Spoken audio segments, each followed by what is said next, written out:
We're at Royds Hall School. This is the school I attended, my first secondary school, where it all began for me.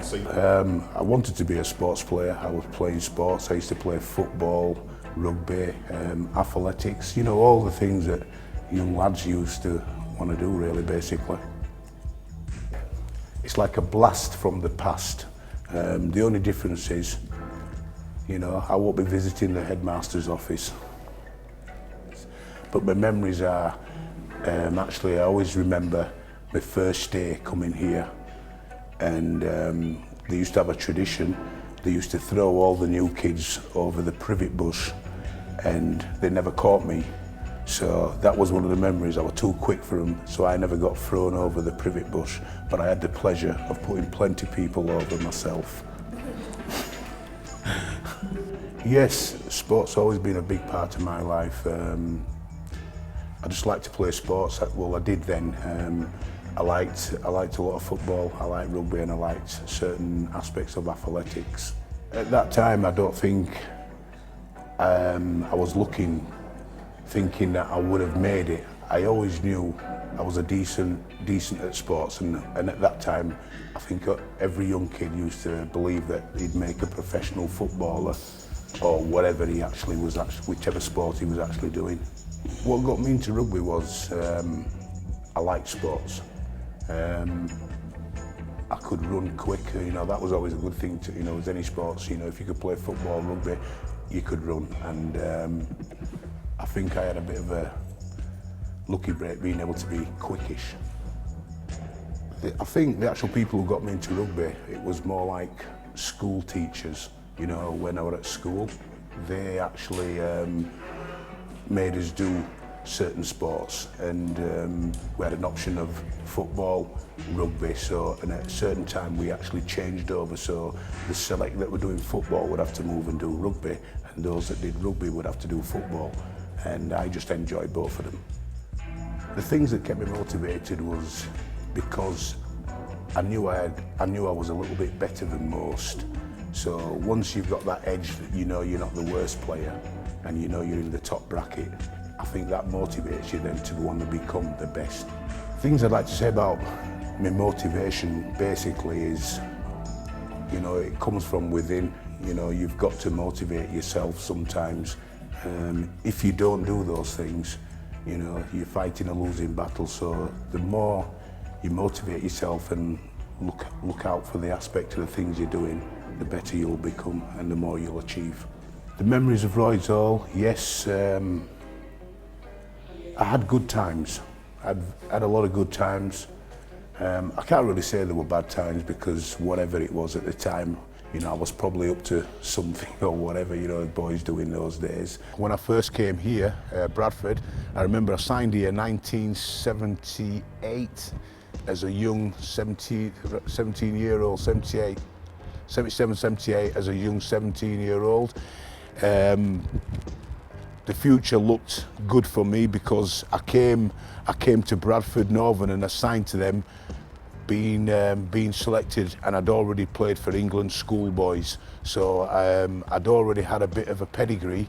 You know, I played for Yorkshire and England schoolboys, and that was the reason Bradford Northern signed me.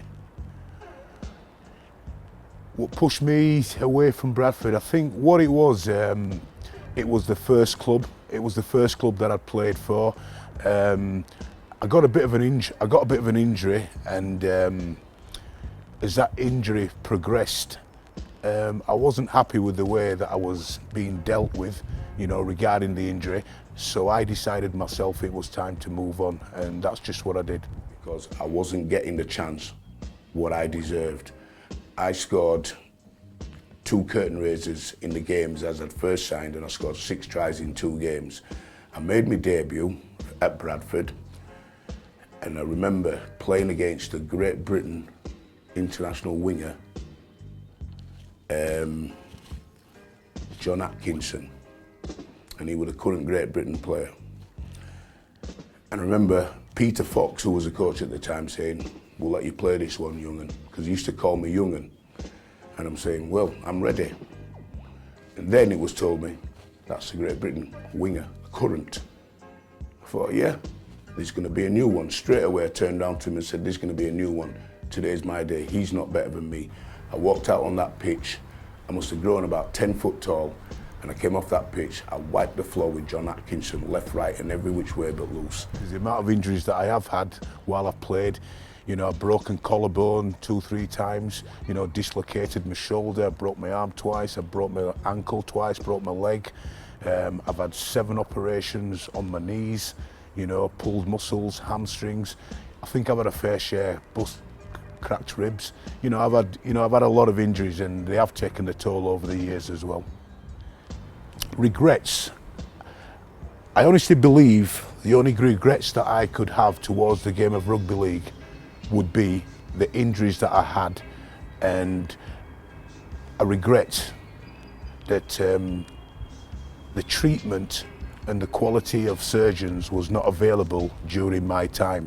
My time at Rochdale came to an end round about, I think it was probably around about May 81, and that's when Wigan actually came in with an offer for me. Wigan wanted to sign me then. The coach at the time at Wigan was Maurice Bamford, so they also had little outings with him before, so he wasn't new to me. I'd known who he was, so that helped as well. I didn't want to leave Rochdale, but they drew me aside, and they told me at the time I was the only player that they could have made some good money off at that time. And having scored against Wigan previously, I think that enhanced them wanting to sign me, because we beat them, and I think I scored a couple of tries against them and made it look really easy. My time at Wigan, it started off pretty good really. I just signed for Wigan. I played 2 games and I got picked for England. So I got off to a good start then, scored on my debut. I think another 2 games after that, and I got selected for Great Britain. I don't think we actually came up against anybody really strong until we got to the final, which was Widnes, and then we lost that game in '84. But I think we got there the easy run. We had the luck of the draw, so I don't think, I felt the result, it honoured the way we'd actually got there, but it was also good to get there. But I also remember it was the worst feeling ever, losing in a final. You know, that was my first taste of Wembley, and it was bitter, bitter, bitter. You know, it's nothing, there's nothing for losing. No matter what sport you play, you go to there, losing is not an option. You have to win to appreciate it. And then we all decided after we lost that we'd get back the following year, and we did. But this time we did it the proper way, and we were ready. And we went, played Hull, and at the time, I think the players we had on show that day, we had Brett Kenny, undoubtedly the best standoff ever graced the game that I think from Australia.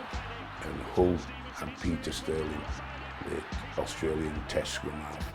You know, there was also James Lulai from New Zealand, top international, Fred Acoy, he was a standoff, and then you had Gary Kemble, the New Zealand fullback. You know, we had a host of talent, you know, on show that day, and it was billed up as a big game, and that's exactly how it turned out. You know, Brett Kenny, he won the Lance Todd. It was touch and go whether it was him or Sterling. One of them had to be on the losing side, and I'm just glad that it was Sterling and not Kenny. You know, not to mention scoring me try as well. You know, scoring at Wembley. That was the first time I scored at Wembley, and I'll never forget it. You know, my time at Wigan, I think that was the most significant time of my career.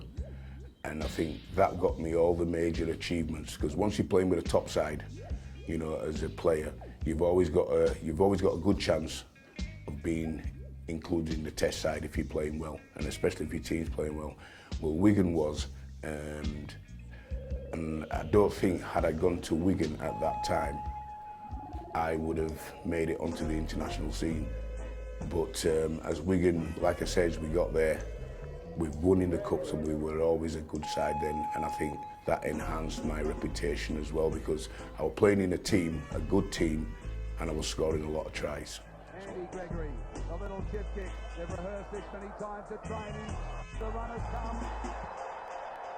Henderson Gill, and it's a Never can say goodbye to Henderson Gill gone Never can say goodbye. clapping hands. Say what about that? Well, it came for training movement. The famous wiggle came, it was from, I did it in a test match. That's what it was. We was on tour in 1988. We played against the Australian test side, and I've got a thing about beating all the fullbacks. I'd already done Gary Kemble, I'd done Graham Eady, but he was past his sell-by date. I'd done all the great fullbacks that we had over here, Mick Burke and all the rest of them. I'd done them all, but Gary Jack, I never had my chance. And Gary Jack, well actually, I did get a chance with him. I left him, but I didn't class it as a left because it was too easy. That was when he came over and he played for Salford. But the test match, he was a banging form, and so was I. And got the ball, remember, got a beautiful ball, and just took him on his best side as well. Took him on his best side, left him for dead.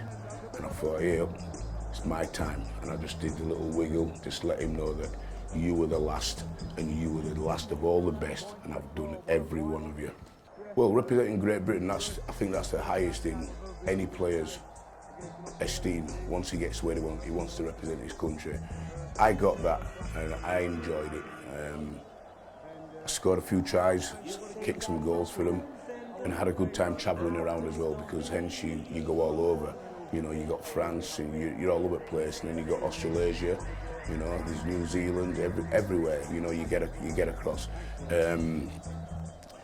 So the Great Britain, it was a big thing for me, and it was an honour. My message to all the youngsters out there, it's pretty simple, really. If you can't adapt, you're not going to prosper. They will take a player half as good as you if that player will do as he's told. And we've got this thing about us, it's like a swagger, an esteem about us. We like to carry ourselves proud. Nothing wrong with that. But if you can't control it, it's not going to work. You have to learn to integrate more. And if you want that talent, which I've noticed there's a lot of talented youngsters in this town of Huddersfield where I live, where I see them every day out on the street, and I know these players can do things in sports. A lot of them are naturally gifted. So my message to the youngsters, if you don't put the input in, you're not going to get no output. And you've got to curb your ways. You can't carry on. Street and sport don't mix. I like to think in my pastime, I'm regarded as a fisherman. I like to do specimen fishing, you know, with carp and river fishing. You know, it's just good, it's nice, it's a different lifestyle, you know, knocking around, playing around and, you know, not doing other things. You can just relax. If you talk to any fisherman, they'll tell you about the big one that got away. Unfortunately, my big one didn't get away, and I actually landed it, and I have a photo to prove it. So, you know, the fresh out of luck with me. You know, I've got proof. The proof is in the pudding. Yes, Bradford was my first club. I also love the Huddersfield Giants because it's my hometown, but because I spent the majority of the years of my career playing with Wigan, to be honest, I'm a Wiganer.